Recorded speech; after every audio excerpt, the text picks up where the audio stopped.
देखिए बहुत कंफ्यूजन रहता है। उदाहरण क्या रहेगा, परिभाषा क्या होती है, और भी उपमेय क्या है, उपमान क्या है, वाचक शब्द क्या है, सारी दुविधाएं एक वीडियो में आपकी समाप्त हो जाएंगी। सामान्य सी बात कही गई, लेकिन जब साहित्य में इस तरह से कहा जाए कि वर्षों तक वन में घूम घूम बाधा विघ्नों को चूम चूम सह धूप घाम पानी पत्थर पांडव आए कुछ और नहीं। राजनीति में 24 घंटे न्यूज चैनल आप खोलते होंगे, शॉर्ट्स यूट्यूब पर इंस्टाग्राम पर देखते होंगे, तुलना ही तो कौन अच्छा है। यदि आप अपने लिए कार्य करें, अपने को सर्वश्रेष्ठ बनाने के लिए कार्य करें, मेहनत करें, तो कोई फर्क नहीं पड़ता कि कोई कैसा है। आप अपनी विधा में, अपने कार्यों में सबसे अच्छे, सबसे प्रवीण बनेंगे। नमस्कार प्यारे बच्चों, स्वागत है आपका उत्तर प्रदेश के नंबर 1 विश्वसनीय चैनल जय महादेव विद्याकुल पर। हम लोग आज हिंदी व्याकरण का एक बहुत महत्वपूर्ण टॉपिक पढ़ने वाले हैं। आप सबके बहुत से डाउट्स में आते हैं अलंकार, जो कि आपकी परीक्षा में बहुत अच्छे अंक दिलाने के लिए बहुत महत्वपूर्ण है। हिंदी व्याकरण का टॉपिक है, बहुत कंफ्यूजन रहता है। उदाहरण क्या रहेगा, परिभाषा क्या होती है, और भी उपमेय क्या है, उपमान क्या है, वाचक शब्द क्या है, सारी दुविधाएं एक वीडियो में आपकी समाप्त हो जाएंगी। तो आज ये टॉपिक पढ़ेंगे। सभी लोग बिल्कुल कमर की पेटी बांध लें, पेन कॉपी लेकर के बैठ जाएं। शुरू करते हैं ये क्लास। उसके पहले मैं आपको बताऊंगा कि आपके सिलेबस के लिए क्यों महत्वपूर्ण है। यानी सबसे पहले होगी सिलेबस की चर्चा कि कहां पर अलंकार का जिक्र है, और प्रश्न यानी मॉडल पेपर जो आपका यूपी गवर्नमेंट जारी करती है, उसमें किस प्रकार के प्रश्न अलंकारों से संबंधित पूछे जाते हैं। तो आइए आगे बढ़ते हैं और सबसे पहले उन प्रश्नों पर का जिक्र करते हैं। तो पाठ्यक्रम और परीक्षा में आने वाले प्रश्न, अब यहां पर पाठ्यक्रम लिखा हुआ है तो आप इसे 1 मान लीजिए, और परीक्षा में आने वाले प्रश्न 2 मान लीजिए, जिससे आपका यहां 1 और 2 वाला प्रॉब्लम सॉर्ट आउट हो जाएगा, समाप्त हो जाएगा। तो जो आपका पहला टॉपिक है यानी पाठ्यक्रम, उसके अंतर्गत जब आप पाठ्यक्रम की लिस्ट देखते हैं तो वहां खंड ख में आपको 11वें नंबर पर लिखा दिखता है शब्दालंकार, जिसमें 3 अलंकार हैं, अनुप्रास, यमक और श्लेष, जिसके लक्षण अर्थात परिभाषा आपको बतानी होती है। दूसरा उदाहरण, अर्थात एक उदाहरण आपको देना होता है, या आपसे उदाहरण देकर पूछ लिया जाएगा इसमें कौन सा अलंकार है। और दूसरे नंबर पर है मॉडल पेपर, यानी प्रश्न पत्र में किस प्रकार प्रश्न आता है। यह भी मैंने आपके उत्तर प्रदेश सरकार की साइट से उठाया, तो उसमें कोई कंफ्यूजन नहीं होगा आपको। श्लेष अथवा उत्प्रेक्षा अलंकार का लक्षण अथवा उदाहरण बताइए। अब देखिए यहां पर इन्होंने बहुत बढ़िया से बैलेंस किया है। क्या बैलेंस किया है? श्लेष क्या है? शब्दालंकार। उत्प्रेक्षा क्या है? अर्थालंकार। तो एक शब्दालंकार एक अर्थालंकार में अथवा लगाकर दे दिया कि भैया कोई एक सॉल्व करके बता दो तो मजा आ जाए, क्योंकि भाई किसी के साथ जास्ती कैसे हो जाती है, समता होनी चाहिए ना, समानता सब में होनी चाहिए। ठीक है, तो आज हम इन्हीं को आधार बनाते हुए, शब्दालंकार और अर्थालंकार को आधार बनाते हुए, बहुत सरल शब्दों में और बहुत कम शब्दों में। कम शब्दों में क्यों? क्योंकि अगर मैं आपको 10 घंटे पढ़ा ही दूं अलंकार तो क्या ही फायदा है। जब आपका सिलेबस इतना छोटा है तो अलंकार के महत्वपूर्ण बिंदु इतने ही कम समय में जान लिए जाएं, यही आपके लिए सबसे अच्छा होगा। तो आइए हम क्लास को शुरू करते हैं। यानी क्लास तो शुरू ही हो चुकी है, क्लास को शुरू करने में कुछ बचा नहीं है, बचा है तो आपको अलंकार पढ़ाना। ठीक है, तो आइए अलंकार पढ़ते हैं। सबसे पहले किसी विषय को जानने के लिए हमें जाननी होती है उसकी परिभाषा। आपसे कोई पूछे आप कौन है तो आप परिचय देते हैं ना, तो अलंकार से भी पूछा जाए कि तुम कौन हो तो अलंकार परिचय देगा, अपना परिचय बताएगा कि भैया मैं कौन हूं। जैसे आप कहीं जाते हो तो आपका परिचय पूछकर इंट्रोडक्शन कराया जाता है। तो हम अलंकार की परिभाषा जानने के दौरान जानेंगे कि जिस प्रकार आभूषण मनुष्यों की शोभा बढ़ाते हैं। शादियों का सीजन जब चलता है तो आप जाते होंगे, देखते होंगे सब भैया तैयार हो के बिल्कुल क्रीम पाउडर मुंह में लगा के, माला वाला पहन के, जंजीर और कंगन वगैरह हाथों में पहन के अपने को सुंदर बनाते हैं लोग। तो वो क्या है? जो आप माला पहनते हैं, कंगन पहनते हैं, उन्हें आभूषण कहते हैं। आभूषण सब जानते होंगे। तो जिस प्रकार कोई मनुष्य वो क्रीम पाउडर और आभूषण पहनकर अपने आप को सुंदर बनाता है, उसी प्रकार साहित्य में शब्दों और अर्थों के माध्यम से चमत्कार लाने वाले तत्वों या शब्दों के अर्थों को अलंकार कहते हैं। मतलब शब्द और अर्थ साहित्य के क्रीम पाउडर हैं या चूड़ी कंगन हैं। तो ये ध्यान रखिएगा, जब साहित्य में शब्दों और अर्थों के माध्यम से चमत्कार उत्पन्न किया जाए। चमत्कार है क्या? जैसे मैं पढ़ रहा हूं एक लाइन, राम जाता है, राम खाना खाकर, स्नान करके, नहाकर, धोकर स्कूल जाता है। ये तो सामान्य लाइन हो गई। इसमें कोई लाश नहीं है, सामान्य सी बात कही गई। लेकिन जब साहित्य में इस तरह से कहा जाए कि वर्षों तक वन में घूम घूम बाधा विघ्नों को चूम चूम, सह धूप घाम पानी पत्थर पांडव आए कुछ और निखर, तो ये क्या है? इसमें मैंने छंदों का प्रयोग किया, इसमें मैंने कुछ शब्दों का प्रयोग किया, जो शब्द अपने आप में इस पंक्ति के अर्थ स्पष्ट करने के दौरान इंटरेस्ट पैदा करेंगे, अच्छा लगेगा। ठीक है, तो इस प्रकार के शब्दों को जो साहित्य पढ़ने के दौरान अर्थों या अपने स्वयं के शब्दों के माध्यम से चमत्कार उत्पन्न करें, उन्हें कहते हैं अलंकार। बहुत सामान्य सी परिभाषा, जीवन भर याद रहने वाली परिभाषा। जिस प्रकार आभूषण मनुष्यों की शोभा बढ़ाते हैं, उसी प्रकार साहित्य में शब्दों और अर्थों के माध्यम से चमत्कार लाने वाले तत्वों या शब्दार्थों, शब्दार्थ माने शब्द अर्थों, को अलंकार कहते हैं। बहुत सामान्य सी परिभाषा, एक बार पढ़ेंगे, एक बार कॉपी में लिख लेंगे, एक बार दोहरा लेंगे। वो 3 बार वाला, कि हमारे टीचर बताते थे कि जिस चीज को आप 3 बार पढ़ लो, 3 बार आपकी आंखों के सामने से गुजर जाए, वो याद हो जाता है। तो आप एक बार पढ़ लीजिए, एक बार लिख लीजिए, दोबारा रिवीजन कर लीजिए, खत्म, जीवन भर कभी नहीं भूलेगा, क्योंकि बहुत सरल है। अब हमने ये तो जान लिया कि भैया अलंकार है क्या। तो अलंकार क्या है? साहित्य में शब्दों अर्थों के माध्यम से साहित्य की शोभा बढ़ाने वाला तत्व अलंकार है। लेकिन अब इसके कुछ प्रकार भी होंगे, क्योंकि साहित्य तो बहुत प्रकार का होता है, साहित्य में बहुत कुछ लिखा जाता है, कविता, कहानी, उपन्यास, नाटक। उसी प्रकार अलंकार भी तो तमाम प्रकार के होंगे, उनको भी तो पढ़ने के लिए, जिस प्रकार छंद बहुत से होते हैं, दोहा, चौपाई, तो उसी प्रकार अलंकार के भी भेद होते हैं। भेद का अर्थ क्या है? प्रकार। ठीक है, तो हम भेद पढ़ते हैं, यानी प्रकार पढ़ते हैं। शब्द अलंकार पहला प्रकार, अर्थालंकार दूसरा प्रकार। हमने आपको बताया था कि साहित्य में शब्दों और अर्थों के माध्यम से, शब्द और अर्थ साहित्य के क्रीम पाउडर हैं, 2 शब्द, क्या? शब्द और अर्थ। अब शब्द से बन जाएगा शब्दालंकार, अर्थ से बन जाएगा अर्थालंकार। तो 2 अलंकार आपके बने, शब्दालंकार और अर्थालंकार। एक तीसरा भी है, उभयालंकार। मैं उसे यहां शामिल नहीं कर रहा हूं, क्योंकि आपके सिलेबस में केवल 2 अलंकार हैं, शब्दालंकार और अर्थालंकार, जो कि हमने पाठ्यक्रम के दौरान जाना। उभयालंकार में भी कमोबेश जो अर्थालंकार वाले अलंकार हैं वह प्रवेश कर जाते हैं, एक आध नए हो जाते हैं। उसमें आपको दिमाग नहीं लगाना है, क्योंकि हमें उतना ही पढ़ना है जितना परीक्षा में लिख करके पास हो जाए, टॉप कर लें। ठीक है, तो शब्दालंकार, जहां शब्दों के माध्यम से चमत्कार पैदा किया जाएगा, अर्थ, शब्द से अर्थ स्पष्ट हो जा रहा है। शब्दालंकार, शब्दों के माध्यम से किसी साहित्य के सुंदरता को बढ़ाना, तो शब्दालंकार। अब इसमें कौन कौन से अलंकार आएंगे? तो इसमें आपकी परीक्षा को ध्यान में रखते हुए, सिलेबस को ध्यान में रखते हुए 3 अलंकारों का समावेश किया गया है, अनुप्रास, यमक और श्लेष। हम व्याख्या और उदाहरण समझेंगे, अभी केवल हम इंट्रोडक्शन कर रहे हैं, परिचय कर रहे हैं। घर पे पहुंचे हैं, शादी विवाह में जैसे पहुंचते हैं तो पहले परिचय होता है, तो परिचय हो रहा है अभी। तो शब्दालंकार में 3 अलंकार, अनुप्रास, यमक और श्लेष। अर्थालंकार में, अब पहले अर्थालंकार है क्या? तो अर्थालंकार, अर्थ के माध्यम से चमत्कार उत्पन्न करना, शब्द के माध्यम से बता ही दिया, अर्थ के माध्यम से चमत्कार उत्पन्न करना अर्थालंकार। इसमें आपके पाठ्यक्रम में उपमा है, रूपक है, उत्प्रेक्षा है, भ्रांतिमान है, संदेह। ठीक, ये 5 आपके इसमें है। तो हमने पढ़ लिया उपमा, रूपक, उत्प्रेक्षा, भ्रांतिमान और संदेह, ये 5, और 3 शब्दालंकार में कौन कौन से? अनुप्रास, यमक और श्लेष। अब हम एक एक अलंकार को उठाएंगे, उसकी परिभाषा देखेंगे और उसका एक उदाहरण देख लेंगे, 2 उदाहरण देख लेंगे, क्लियर हो जाएगा, बिल्कुल स्पष्ट, कोई चिंता नहीं। ठीक है, तो आइए आगे बढ़ते हैं। अब पहला है शब्दालंकार, तो सबसे पहले शब्दालंकार पे ही धावा बोलते हैं, इसी पे टूट पड़ते हैं, मार गिराते हैं इसको पहले। अनुप्रास, यमक, श्लेष 3 अलंकार है, पहले पे चढ़ जाते हैं। अनुप्रास अलंकार क्या है? जब किसी व्यंजन की आवृत्ति, जब किसी व्यंजन वर्ण की आवृत्ति, मैंने जब आपको वर्ण विचार पढ़ाया था तो मैंने बताया था वर्ण क्या है? वर्ण भाषा की सबसे छोटी इकाई है, जिसे ध्वनि भी कहते हैं। ठीक है, तो वहां से हमें प्राप्त हुआ था व्यंजन वर्ण और स्वर वर्ण। यहां व्यंजन की बात हो रही है। ठीक है, जहां पर किसी व्यंजन वर्ण की आवृत्ति बार बार हो, वहां पर अनुप्रास अलंकार होता है। क्या होता है? अनुप्रास अलंकार।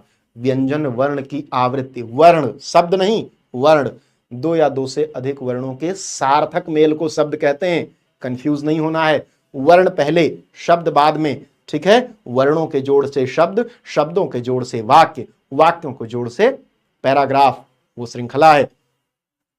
तो जहां पर किसी व्यंजन वर्ण की आवृत्ति बार बार हो वहां पर क्या होगा, अनुप्रास होगा। ऐसे समझ में नहीं आया तो आइए उदाहरण देखते हैं। उदाहरण में है तरनी तनुजा तट तमाल तरवर बहुछाए, तरनी तनुजा तट तमाल तरवर बहुछाए। अब देखिए तरनी का त, तनुजा, तट, तमाल, तरवर, बहुछाए, 5 बार त की आवृत्ति हो रही है, तो कह सकते हैं ना कि अनुप्रास अलंकार है। ऐसे दूसरा उदाहरण, कोमल कलाप कोकिल कमनीय कूकती थी, कोमल कलाप कोकिल कमनीय कूकती थी। अब यहां पर भी देख लीजिए क क क क क, वही श्रृंखला 5 क रिपीट हुए, हमने अनुप्रास कह दिया। तीसरा उदाहरण, रघुपति राघव राजा राम, गांधी जी की सबसे प्रसिद्ध भजन ये कही जाती है, रघुपति राघव राजा राम। वे बहुत गाते थे इसे, खैर वे पंक्तियों को बदल करके गाते थे, लेकिन आपको केवल इसी को ध्यान रखना है, दूसरा नहीं। तो रघुपति में रा, राघव में रा, राजा में रा, राम में रा, 4 र आपको मिले। और इससे यह पता चला कि र वर्ण जो कि एक व्यंजन वर्ण है, क से ज्ञ तक जितने भी वर्ण हैं वे चाहे संयुक्त हो कैसे भी हों, सारे पहले व्यंजन हैं। व्यंजनों की के भेद में अलग अलग व्यंजन है, पहले सभी क से ज्ञ तक व्यंजन है और उसके बीच में त क र सभी आते हैं, तो व्यंजन की आवृत्ति बार बार हो रही है, अनुप्रास स्पष्ट है। तो ये बहुत सरल उदाहरण आप समझ गए अनुप्रास का, और आप समझ गए अनुप्रास की परिभाषा यानी लक्षण। यहां पर अगर किसी को परेशानी हो, मतलब वहां पर लक्षण और उदाहरण पूछा था ना, तो इसे आप लक्षण कहेंगे। लक्षण का अर्थ क्या होता है, परिभाषा, इंट्रोडक्शन। लक्षण मतलब आपके गांव कहा जाए ना बहुत खराब लक्षण है तोहार, तो वो जो लक्षण है मतलब तुम्हारी जो अभिव्यक्ति है, तुम्हारी जो परिभाषाएं हैं, तुम्हारे बारे में बताने के लिए जो तुम्हारे गुणों का एक समूह इस्तेमाल किया जाता है वो अच्छा नहीं है, तो तुम्हारे लक्षण खराब है, ठीक है। तो लक्षण अर्थात परिभाषा। अनुप्रास के कुछ भेद भी होते हैं, मैं यहां जानकारी के लिए आपको बता रहा हूं क्योंकि आपके सिलेबस में केवल वही आएगा कि अनुप्रास क्या है। तो अनुप्रास आपको बता देना है कि जब किसी व्यंजन वर्ण की आवृत्ति बार बार हो, दोहराव हो उसका, तो वहां पर अनुप्रास होगा। लेकिन कई बार ऐसा होता है कि आपको एक्स्ट्रा जानकारी चाहिए होती है, तो 5 प्रकार के होते हैं। कौन? अनुप्रास अलंकार, छेकानुप्रास, वृत्त्यानुप्रास, लाटानुप्रास, अंत्यानुप्रास, श्रुत्यानुप्रास। अब क्योंकि यह पाठ्यक्रम पर आधारित क्लास है तो मैं इनकी व्याख्या करके आपको कंफ्यूज नहीं करूंगा, आपको केवल अनुप्रास पढ़ना है। बस जानकारी के लिए जान लीजिए कि ये 5 प्रकार के और होते हैं, ये आपके सिलेबस में नहीं है, इनको हम आगे के सिलेबस में या जब भी इनकी आवश्यकता हो तो आप पढ़ सकते हैं बिल्कुल ठीक से। आपके सिलेबस में केवल अनुप्रास अलंकार है जिसकी परिभाषा आप यही पढ़ेंगे, और उदाहरण के लिए इन 3 उदाहरणों को अगर आप देख लेते हैं एक बार, कभी नहीं भूलेगा। और मुझे उम्मीद ये है कि 8, 9, 10, 11, 12 में पढ़ते पढ़ते आपको ये सारी लाइनें याद होंगी।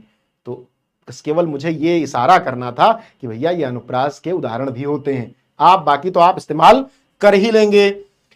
अगला है बेटा हमारा यमक अलंकार। हमने क्या पढ़ा था? अनुप्रास, यमक, श्लेष, ये 3 अलंकार हमने पढ़े थे शब्दालंकार के अंतर्गत। तो दूसरा शब्दालंकार है यमक अलंकार। जब एक ही शब्द 2 या 2 से अधिक बार आए, जब एक ही शब्द, अब मैं शब्द कह रहा हूं ध्यान दीजिएगा, वहां हमने वर्ण कहा था, व्यंजन वर्ण की आवृत्ति बार बार हो, यहां शब्द कह रहे हैं। शब्द क्या होते हैं? 2 या 2 से अधिक वर्णों के सार्थक मेल को शब्द कहते हैं। ध्यान रखिएगा, वर्णों से शब्द बनते हैं, हम शब्दों पर आ गए, ठीक है, श्रृंखला है। जब एक ही शब्द 2 या 2 से अधिक बार आए, जब एक ही शब्द 2 या 2 से अधिक बार आए और हर बार अर्थ अलग अलग हो, तो वहां यमक अलंकार होगा। अर्थ का अलग होना बहुत आवश्यक है, शब्द का एक होना बहुत आवश्यक है, तभी यमक होगा। यमक का अर्थ है 2 यानी 2 या 2 से अधिक बार आए, उनका एक पैटर्न बने। जैसे उदाहरण में देखते हैं, कनक कनक ते सौगुनी मादकता अधिकाय, वा खाए बौराए नर, वा पाए बौराए। कनक कनक ते सौगुनी, एक कनक का अर्थ क्या होगा? सोना। पहले धतूरा लिख देते हैं, क्यों? क्योंकि यहां पहले खाए का जिक्र है, तो पहले कनक का अर्थ होगा धतूरा, दूसरे कनक का अर्थ होगा सोना। और सोना मैं नहीं लिखूंगा इसको कि सोना से सोने वाली क्रिया का भी अर्थ निकल आता है। स्वर्ण लिखिए। हिंदी आप अच्छी बोलते हैं ना तो आपको एक फायदा रहता है। जब हिंदी के लिए आप सही वर्णों का प्रयोग कर, सही शब्दों का प्रयोग करते हैं तो आप उन कंफ्यूजन से बच जाते हैं। जैसे मैं यहाँ सोना लिख दूं, अब आपको किस दिन याद आएगा सोना, सोना तो रात में सोने वाला सोना याद आ जाएगा। तो इसको आप स्वर्ण कहेंगे तो आपके जो शब्द है उसकी जो अभिव्यक्ति है वो स्पष्ट रहेगी। तो एक कनक धतूरा, एक कनक स्वर्ण सोना। ठीक है, दोनों की मादकता, दोनों में मादकता है, दोनों में नशा है, बहुत नशा है। कितना नशा है कि अगर कोई धतूरा खा ले तो पागल हो जाए और किसी को 1 कुंटल सोना मिल जाए। आप बगीचे में जा रहे हैं, सुबह सुबह उठे, आम का सीजन है, आम बीनने गए कि भैया आंधी आई है, सुबह सुबह आम मिलेगा। हम लोग बचपन में आम बीनने खूब जाते थे। सुबह 4 बजे आंधी आ जाए तो 5 बजे बगिया में पहुंच जाते थे। बगिया अपनी थी तो एक तो रखाना रहता था कि भाई कोई आम चुरा ना ले जाए। तो अब अचानक से सोचो कि आम बीनने पहुंचे और वहां पर 1 कुंटल सोना रखा हुआ है, सोने के बिस्किट्स बिछाए हुए हैं पूरे बगीचे में। तो आदमी तो पागल हो जाएगा, यार इतना पैसा जिंदगी में नहीं देखा, आज मिल गया। तो धतूरा खाने से पागल हो जाएगा और बहुत ज्यादा धन मिलने से भी व्यक्ति पागल हो जाएगा। ठीक है, तो एक कनक का अर्थ धतूरा, दूसरे का अर्थ सोना, दोनों का नाम क्या, कनक। तो यहां पर 2 शब्द आए एक जैसे, कनक कनक, अर्थ अलग अलग है, इसलिए यहां क्या होगा, यमक अलंकार होगा। एक और उदाहरण देखते हैं। काली घटा का घमंड घटा, 2 बार घटा का प्रयोग हुआ। ठीक है, काली घटा, घटा काली घटा, जैसे काले बादल आ जाते हैं तो उसे काली घटा छाई हुई है। तो काली घटा मतलब काला मौसम हो गया है। तो एक वो घटा हो गई काले बादलों वाली, और दूसरा घमंड घटा, घटना, कम होना, इसका अर्थ क्या है, कम होना। ठीक है, और इसका अर्थ पर्यावरण से है, काले बादलों के छा जाने से है। तो दोनों का अर्थ अलग अलग है, शब्द एक जैसा, घटा घटा। तो यहां पर भी हो जाएगा यमक अलंकार। यह दूसरा शब्द अलंकार था जो आपने पढ़ा बहुत आसानी से, अनुप्रास। जब किसी व्यंजन वर्ण की आवृत्ति बार बार हो तो अनुप्रास। तरन तनुजा तट तमाल तरुअर बहुछाए। जब एक या एक से अधिक शब्दों का, जब एक ही शब्द 2 या 2 से अधिक बार आए, एक या एक से अधिक नहीं, जबकि जब एक शब्द 2 या 2 से अधिक बार आए और अर्थ एक ही हो तो यमक अलंकार। काली घटा का घमंड घटा, या फिर कनक कनकते सौगुनी मादकता अधिकाय, या पाए बौराए जग, वा खाए बौराए, या वा खाए बौराए नर, या पाए बौराए। एक और उदाहरण आप यमक अलंकार का सुन लीजिए, बहुत सुना होगा आपने कि नगन जड़ाती थी वे नगन जड़ाती हैं, 3 बेर खाती थी वे 3 बेर खाती हैं। मतलब पहले वे अपनी अंगूठियों में नग जड़ाया करती थी, आज बिना वस्त्रों के जड़ाती हैं। मतलब उनकी परिस्थिति इतनी खराब हो गई। और पहले वे 3 बार दिन में खाती थी, 3 बेर खाती थी, सुबह दोपहर शाम। क्या करती थी, पहले ब्रेकफास्ट करती थी, फिर लंच होता था, फिर डिनर होता था। अब क्या 3 बेर खाती हैं। बेर फल होता है छोटा छोटा, जो लोग गांव में रहते हैं उन्हें पता होगा, शहर वालों को तो बहुत सी चीजें नहीं पता होती हैं। ठीक है, तो वो बेर का फल 3 ठो खाती हैं दिन भर में, इतना ही मिलता है, इतनी गरीबी आ गई है। तो यहां भी यमक अलंकार है।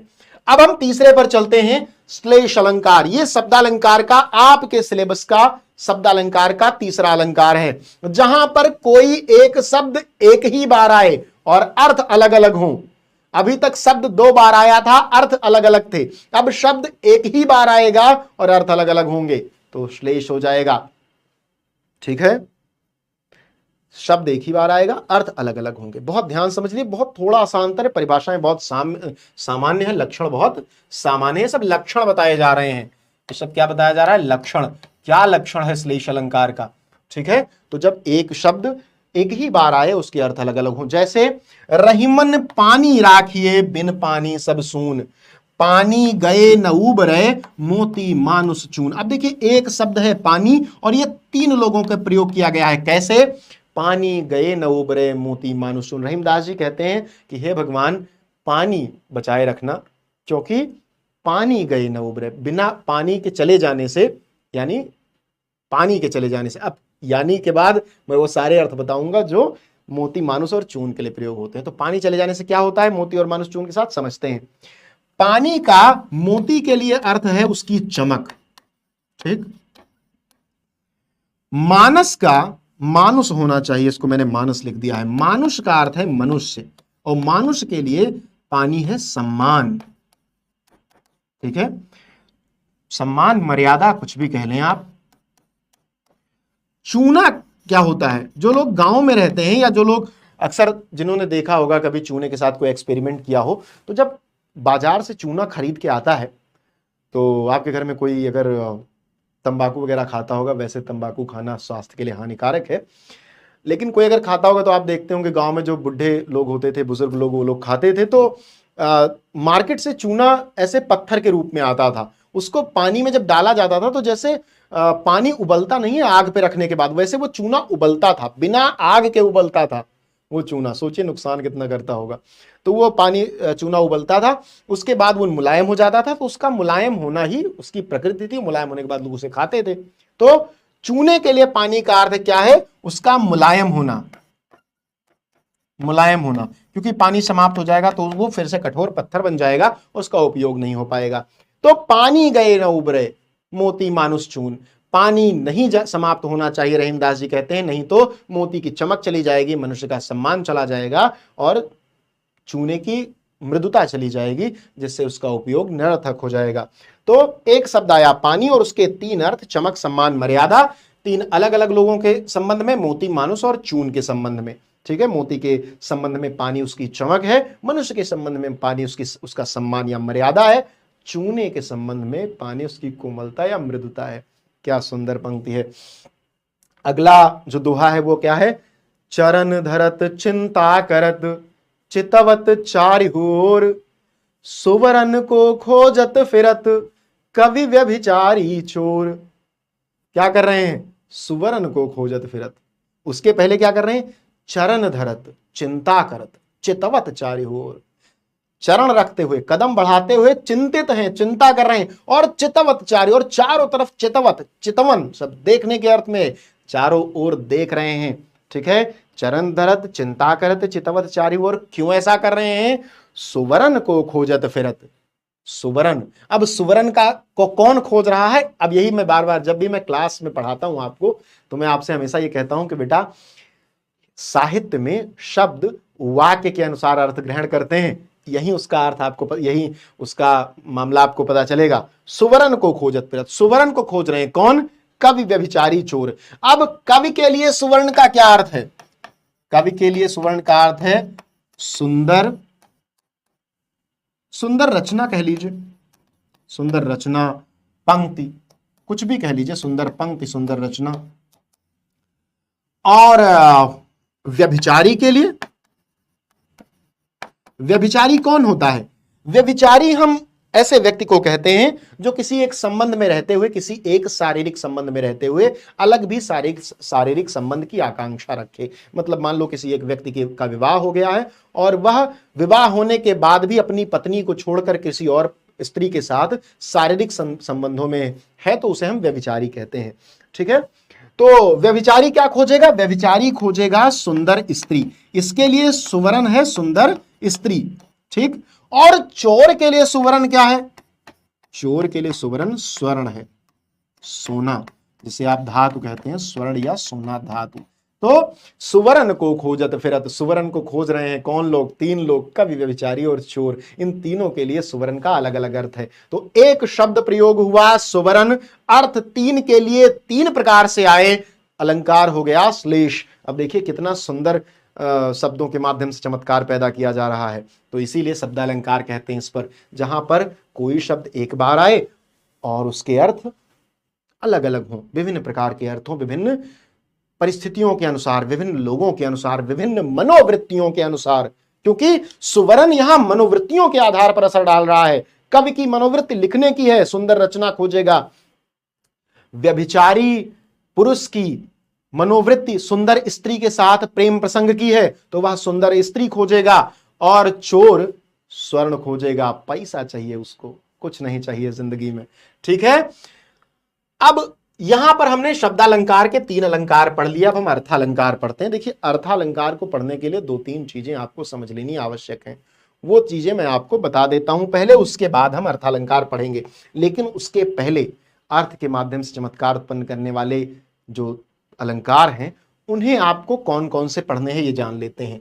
उपमा, रूपक, उत्प्रेक्षा, भ्रांतिमान और संदेह, ये 5 अलंकार आपको पढ़ने हैं। बस अर्थालंकार में 3 पढ़ लिए, शब्द अलंकार में 5, ये एक बार आप क्लास देखेंगे आपको ये 8 जीवन में कभी दोबारा नहीं पढ़ने पड़ेंगे। ठीक है, अब आइए हम चलते हैं, कुछ वे बिंदु समझ लें जिनको समझना हमें जरूरी है, उसके बाद हम आते हैं। मैंने इसको लिख दिया है उपमालंकार के अंग, लेकिन आप इसको अर्थालंकार के अंग समझ लीजिएगा। ठीक है, इसको मैं अर्थालंकार कर देता हूं।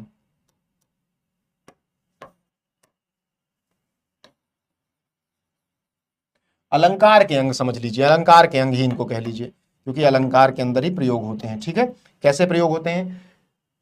4 शब्द हैं, इन शब्दों का महत्व तो आपको इसलिए समझना आवश्यक है क्योंकि ये शब्द अब बार बार रिपीट होंगे, तो आप एक बार समझे रहेंगे तो आपको परेशानी नहीं होगी, कठिन नहीं है, ये मेरी गारंटी है, बहुत आसान है। उपमेय, उपमान, वाचक शब्द और साधारण धर्म क्या है, इनकी परिभाषाएं मैंने लिख दी है, PDF आपको मिलेगी जय महादेव विद्याकुल के टेलीग्राम चैनल पर, और टेस्ट वाले ग्रुप में भी आपको ये PDF मिलेगी जो कि रोज मिलती है। ठीक है, और इस आधार पर आपका टेस्ट भी होगा जो कि आप जानते हैं। जिस वस्तु की समानता किसी दूसरी वस्तु से बताई जाए, जिस वस्तु की समानता, जैसे मेरी समानता किसी और वस्तु से बताई जाए, तो मेरी बताई जा रही है ना, मैं क्या हुआ, मैं उपमेय हुआ। मेरी समानता, जिस वस्तु की समानता किसी दूसरे वस्तु से बताई जाए तो वह उपमेय होता है। जिस वस्तु की समानता बताई जा रही है वह उपमेय है। उपमान क्या होता है? उपमान क्या होता है? उपमेय की जिसके साथ समानता बताई जाए, मान लो मैं यहां हूं, एक व्यक्ति यहां खड़ा है, इससे मेरी समानता बताई जा रही है, तो मैं उपमेय हुआ, ये उपमान हुआ, इससे मेरी समानता बताई जाएगी, मेरी तुलना की जाएगी। ठीक है, तो सामने वाला व्यक्ति उपमान हो गया, जिससे तुलना की जाए वो उपमान, जिसकी की जाए वो उपमेय। तीसरा है वाचक शब्द। उपमेय और उपमान में समानता दिखाने के लिए, समानता दिखाने के लिए, उपमेय और उपमान में समानता दिखाने के लिए जिस शब्द का प्रयोग किया जाता है, कई बार कुछ शब्द आते हैं, तुम सा नहीं कोई, तुम सा, अब सा शब्द समानता के लिए आया, तुलना के लिए आया कि तुम्हारे जैसा कोई है ही नहीं, तुम सा नहीं कोई, तो सा शब्द वाचक शब्द हो जाएगा। ठीक है, उसे वाचक शब्द कहेंगे जो उपमेय और उपमान में समानता दिखाने के लिए प्रयोग होगा। एक और शब्द है साधारण धर्म। जब दो वस्तुओं के बीच समानता दिखाने के लिए किसी ऐसे गुण या किसी धर्म की मदद ली जाए, गुण धर्म कहते नहीं है, प्रकृति, किसी ऐसे प्रकृति की सहायता ली जाए जो उपमेय और उपमान में दोनों में समान हो। मेरा रंग काला है, आपका काला है, तो काले की तुलना होगी ना, तो दोनों में काला है, तो उसे साधारण धर्म कह देते हैं। ये बहुत सामान्य सी चीजें, इनको आप ध्यान रखेंगे, बस ध्यान कैसे रखना है वो मैं बताऊंगा, ध्यान दिलाता रहूंगा ना। तो अर्थालंकार पे आ जाते हैं। पहला अर्थालंकार क्या है? उपमा अलंकार। उपमा का अर्थ क्या होता है? तुलना, मेरी आपसे तुलना की जाए, किसी की किसी से तुलना की जाए। भारत में तुलना ही तो हो रही है, राजनीति में 24 घंटे न्यूज चैनल आप खोलते होंगे, शॉर्ट्स यूट्यूब पर, इंस्टाग्राम पर देखते होंगे, तुलना ही तो हो रही, कौन अच्छा है। इस दुनिया में एकमात्र लड़ाई यही है कि कौन अच्छा है। यदि आप अपने लिए कार्य करें, अपने को सर्वश्रेष्ठ बनाने के लिए कार्य करें, मेहनत करें, तो कोई फर्क नहीं पड़ता कि कोई कैसा है। आप अपनी विधा में, अपने कार्यों में सबसे अच्छे, सबसे प्रवीण बनेंगे। परेशानी क्या है? हमें हमेशा दूसरों की शर्ट अच्छी लगती है। आपने क्या पहन रखा है, यकीन मानिए वो 50,000 का भी होगा तो 5,000 वाली शर्ट आपको ज्यादा अच्छी लगेगी जो दूसरे के शरीर पे है। ये प्रकृति है, ये मनुष्य के अंदर जो एक इच्छाएं होती हैं, जो वासनाएं होती हैं, उसका उदाहरण है। व्यक्ति कभी स्वयं से संतुष्ट नहीं होता, और इसी संतुष्ट न होने की क्रिया को जब हमने समाज में शामिल कर लिया तो हमने बना दिया उपमा अलंकार, जहां हम प्रकृति, गुणधर्म और व्यक्ति के गुणों के आधार पर तुलना करेंगे किसी से, और हम कह देंगे वहां उपमा है। क्या है? जब किन्हीं दो वस्तुओं में, वो व्यक्ति भी हो सकते हैं, गुण, आकृति, स्वभाव आदि में समानता दिखाई जाए, दो भिन्न वस्तुओं की तुलना की जाए, तब वहां उपमा अलंकार होता है। उपमा किस लिए? श्रेष्ठता साबित करने के लिए। तो तुम छोटे हो, वो बड़ा है, तुम अमीर हो, वो गरीब है, तुलना ही तो हुई। और ये तुलना दर्द पैदा करती है। तो जीवन में याद रखिए, एक सूत्र जीवन में याद कर लीजिए, सूत्र यह है कि मैं ही सर्वश्रेष्ठ हूं, अहम ब्रह्मास्मि। मैं अपने लिए कार्य करूंगा, मैं अपने दुर्गुणों को दूर करूंगा, अच्छे गुणों को स्वयं में शामिल करूंगा। मैं कभी किसी को देखकर अपने व्यवहार नहीं बदलूंगा, मैं किसी को इस तरह से कॉपी नहीं करूंगा कि मेरे अंदर का स्वत्व, मेरी आत्मा मर जाए। अपने लिए संघर्ष करूंगा। और जिस दिन यह भावना आप में बलवती हो जाएगी, जिस दिन विकास के लिए आप बाहर नहीं बल्कि अपने अंदर आंतरिक परिवर्तन करने पर उतारू हो जाएंगे, उस दिन दुनिया आपकी मुट्ठी में होगी, दुनिया आपके कदमों के नीचे होगी। तो ये संकल्प लीजिए और तुलना से बचिए, क्योंकि तुलना समाज में सभी दुखों का कारण है। बुद्ध भी यही कहते हैं, मैं भी यही कहता हूं। ठीक है, तो दो भिन्न वस्तुओं की तुलना की जाए तब वहां उपमालंकार होता है। क्या होता है? उपमालंकार। अब देख लेते हैं, हरिपद कोमल किससे? कमल से। एक शब्द मिला से, ये से वाचक शब्द है, ये तुलना बता रहा है, उपमेय और उपमान से को जोड़ रहा है, उपमेय से उपमान को। तो हरिपद किससे कोमल है? कमल से। तुलना हो रही है, कमल से ज्यादा कोमल हरि कृष्ण, मतलब विष्णु के पैर हैं, राम के पैर हैं, कृष्ण के पैर हैं, तुलना हो गई ना। तो आपको उदाहरण मिल गया। पीपर पात सरिस, सरिस का अर्थ क्या हुआ? की तरह, तो सरिस क्या हो जाएगा? वाचक शब्द। पीपर पात सरिस मन डोला। मन कैसे डोला? पीपल के पत्ते के समान मन डोला। तो पीपल का पत्ता कैसा है? मन के समान डोलने वाला है। तुलना हो गई, उपमालंकार हो गया। ठीक, तो दो उदाहरण आपको, जब किन्हीं दो वस्तुओं के गुण, आकृति और स्वभाव के आधार पर उनकी तुलना की जाए, उपमालंकार होगा। तुलना यानी उपमा। और दो उदाहरण आपके, पीपर पात सरिस मन डोला, हरिपद कोमल कमल से। अगला अलंकार जो आपका होगा, एक सेकंड मैं इसे सेट कर देता हूं, अर्थालंकार के जस्ट बाद ये वाली स्लाइड रहेगी तो आपको कंफ्यूजन नहीं होगा। ठीक, अब रूपक अलंकार पढ़ेंगे बेटा हम। रूपक क्या होता है? अर्थालंकार का दूसरा अलंकार। जब गुण की अत्यंत समानता के कारण, इतना समान गुण है कि उपमेय और उपमान में अंतर ही नहीं पता चल रहा, जहां पर उपमेय और उपमान में कोई अंतर ना दिखाई दे। अगर साहित्यिक शब्दावली में कहूं तो उपमेय में उपमान का भेद रहित आरोप हो, कोई अंतर ही ना बचे, वही हो जाए, तो क्या होगा? रूपक। जहां पर उपमेय और उपमान में कोई अंतर ना दिखाई दे, वहां रूपक अलंकार होता है। उदाहरण से समझते हैं। उदाहरण क्या है? चरण कमल बंदो हरिराई। हरि के कैसे चरणों की वंदना करनी है? जो कमल हैं। ठीक है,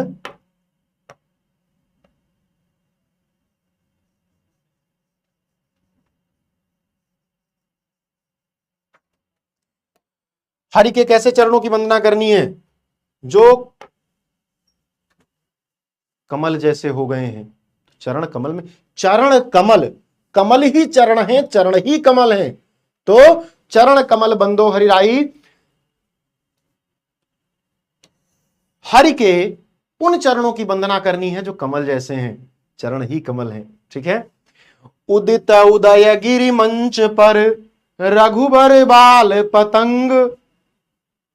यह अयोध्या कांड की लाइन है, बाल कांड की है शायद, या फिर अयोध्या कांड की, कंफ्यूजन है मुझे, लेकिन बाल कांड की, हाँ बाल कांड की है। राम गए हैं कहां? जनकपुर, अपने गुरुदेव के साथ, और मंच पर चढ़ते हैं, वहां पर जहां सब लोग बैठे हुए हैं। तुलसीदास ये पंक्ति लिखते हैं कि उदित उदय गिरि मंच पर, उदयाचल पर्वत के समान बने मंच पर उदित हुए कौन? भगवान राम। किस प्रकार? रघुबर बाल पतंग, बाल सूर्य के समान भगवान राम उदित हो रहे हैं। कहां? गिरि मंच पर। कैसे मंच पर? उदित उदय गिरि मंच पर, उदयाचल जैसा जो मंच है, उदय गिरि, उदयाचल पहाड़, उदय माने उदयाचल, गिरि माने पहाड़, तो उदयाचल पहाड़ जैसा जो मंच है, तो उदयगिरि मंच। अब ये जो शब्द है उदयगिरि मंच, इसमें उदयगिरि ही मंच है और मंच ही उदयगिरि है।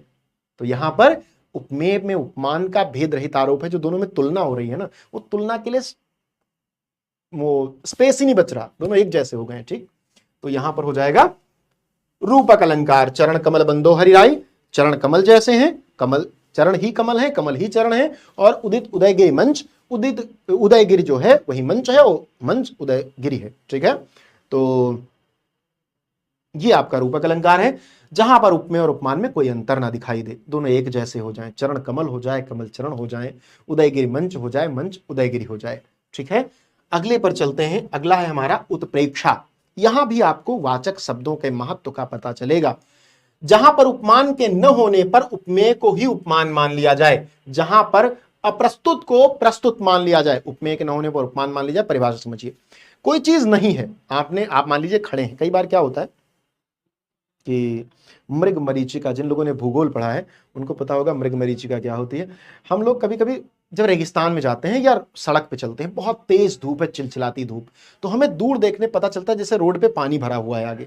आप देखिएगा, ध्यान दीजिएगा, आप बस में बैठे हो, गाड़ी में बैठे हो, तो आप दूर देखेंगे बहुत तेज धूप होगी तो लगा होगा रोड में आगे पानी भरा है। ऐसे ही जब आप रेगिस्तान में हो तो आपको आगे लगेगा पानी भरा हुआ है। ये क्या है? भ्रम है। आकाश और पृथ्वी एक दूसरे से मिलते हुए दिखाई दे, ये भ्रम है। नहीं होना है वहां पर, मतलब वो चीज है नहीं वहां पर, लेकिन आपको आभास हो जाए कि है, तो वहां पर क्या होगा? उत्प्रेक्षा होगा। हमें लगेगा कि देखो, एक तो भ्रम हुआ आपको, लेकिन होना जब हो जाए, भ्रम अलग विषय में चला जाएगा। जहां पर उपमेय के न होने पर उपमेय को उपमान मान लिया जाए, वहां पर पानी नहीं है, लेकिन कोई ऐसी चीज है जिसको वैसा मान लिया जा रहा है। कुछ और है लेकिन उसको उसके जैसा मान लिया जा रहा है। जो अप्रस्तुत है, जो नहीं है, उसको प्रस्तुत मान लिया जा रहा है, मान लिया जा रहा है कि वो है। तो वहां पर क्या होगा? उत्प्रेक्षा अलंकार होगा। इस अलंकार में कुछ वाचक शब्द आपको मिलेंगे। वाचक शब्द कौन? जो उपमेय और उपमान के बीच के महत्व को आपको बताएंगे, जैसे मनु, जनु, जनहु, जानु, मानहु, मानु, निश्चय, इव, ज्यों। अब इसको देख लीजिए। अब हम एक उदाहरण पढ़ते हैं। उत्प्रेक्षा में थोड़ा सा कंफ्यूजन कभी कभी भ्रांतिमान उत्प्रेक्षा में हो जाता है, लेकिन कंफ्यूजन नहीं होगा जब आप इसका उदाहरण देख लेंगे। उदाहरण देखते हैं। उदाहरण है, सोहत ओढ़े पीत पट, श्याम सलोने गात।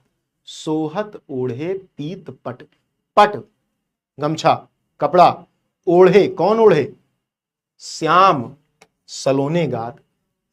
भगवान कृष्ण ने पीला वस्त्र ओढ़ रखा है और बड़े सुंदर लग रहे हैं। सोहत ओढ़े पीला वस्त्र पहने हुए बड़े सुंदर लग रहे हैं। श्याम सलोने गात। उन्हें देखकर ऐसा लग रहा है मनहु नीलमणि शैल पर।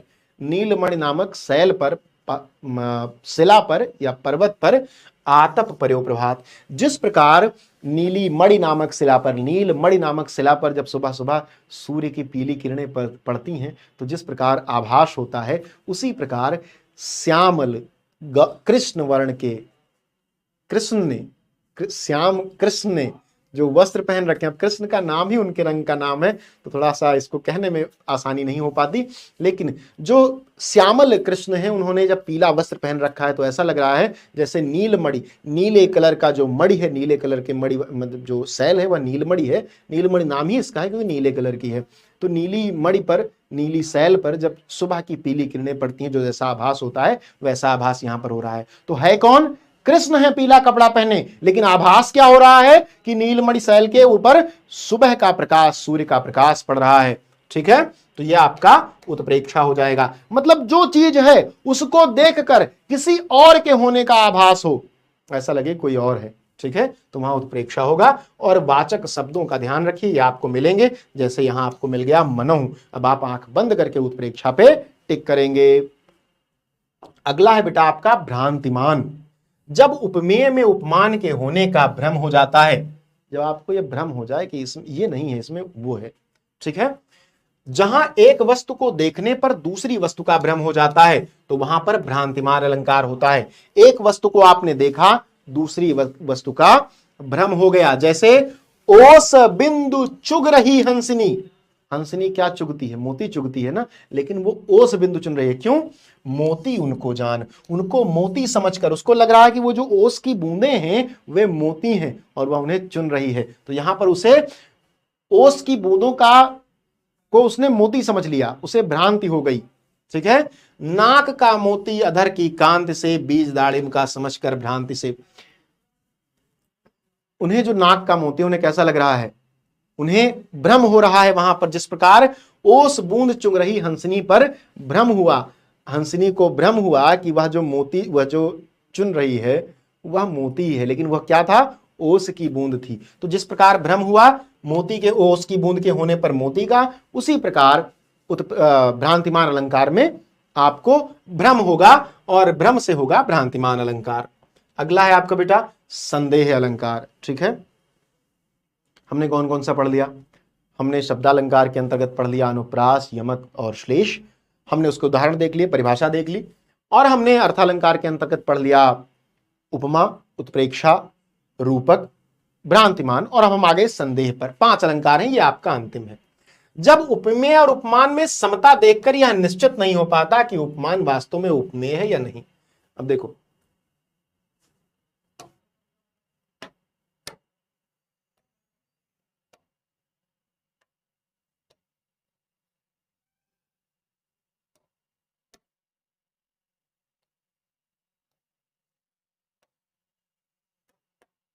ठीक है, तो क्या है, अब देखो, भ्रांतिमान में, संदेह में, उत्प्रेक्षा में आपको बड़ा कंफ्यूजन होगा, इसीलिए उदाहरणों को पढ़ना बहुत आवश्यक है। जब उपमेय और उपमान में समता देखकर यह निश्चित नहीं हो पाता कि उपमान वास्तव में उपमेय है, मतलब जिसकी, उपमेय माने जिसकी तुलना की जा रही, उपमान मतलब जिससे तुलना की जा रही, मैंने आपको बताया है।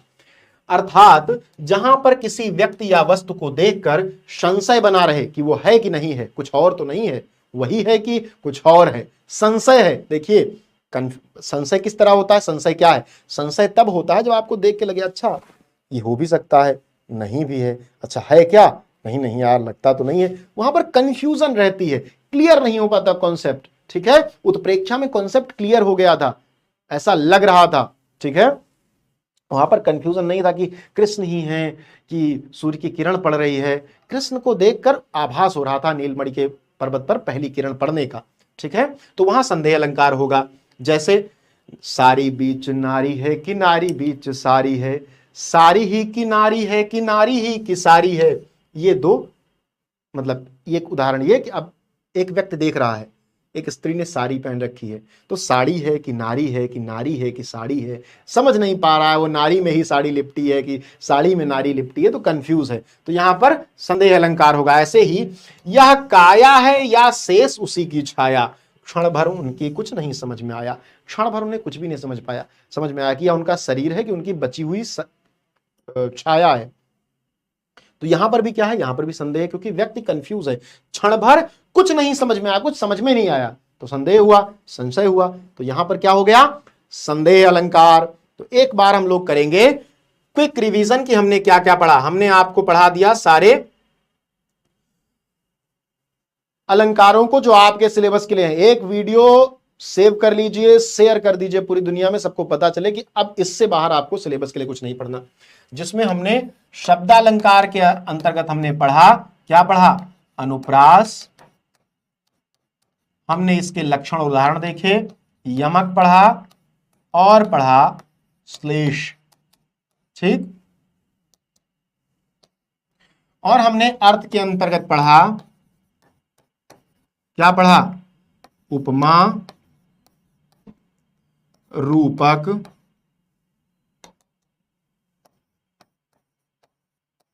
और उत्प्रेक्षा। ठीक, उसके बाद हमने पढ़ा भ्रांतिमान,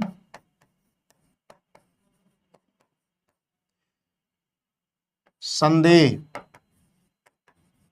ठीक, ये हमने इसके सबके लक्षण उदाहरण हमने देखे। और आपको इसकी पीडीएफ कहां मिलेगी, तो उसके लिए, और क्विज कहां देनी है उसके लिए आपको ज्वाइन करना है जय महादेव विद्याकुल फ्री टेस्ट। आप टेलीग्राम पर जाएंगे, सर्च करेंगे जय स्पेस महादेव स्पेस विद्याकुल, आप लिखेंगे फ्री टेस्ट, आपको एक ग्रुप मिलेगा, आप उसको ज्वाइन कर लेंगे, वहां पर इस क्लास की पीडीएफ मिल जाएगी। और इसका टेस्ट जिस दिन आपको ये पीडीएफ मिलेगी, जिस दिन ये क्लास होगी, उसके अगले दिन शाम को 6 बजे इसका टेस्ट होगा। और टेस्ट में आपको ढेरों पुरस्कार मिलते हैं, तो टेस्ट में शामिल होना मत भूलिएगा। क्लास इसलिए भी देखना अनिवार्य है कि जिंदगी में जो खुशियां हैं, जो अनुभव हैं और जो पुरस्कार हैं वे मिलते रहें और हम सफल होते रहें। तो मिलते हैं नेक्स्ट क्लास में। सभी लोग पढ़ते रहें, सेशन को शेयर करते रहें, चैनल को सब्सक्राइब करें, जुड़े रहें हमारे साथ और ज्वाइन करें जय Mahadev Vidyakul free test. Quiz देने के लिए, पीडीएफ प्राप्त करने के लिए और हमारी आगामी सभी लाइव क्लासेस की लिंक प्राप्त करने के लिए जय Mahadev Vidyakul free test group. बहुत बहुत धन्यवाद।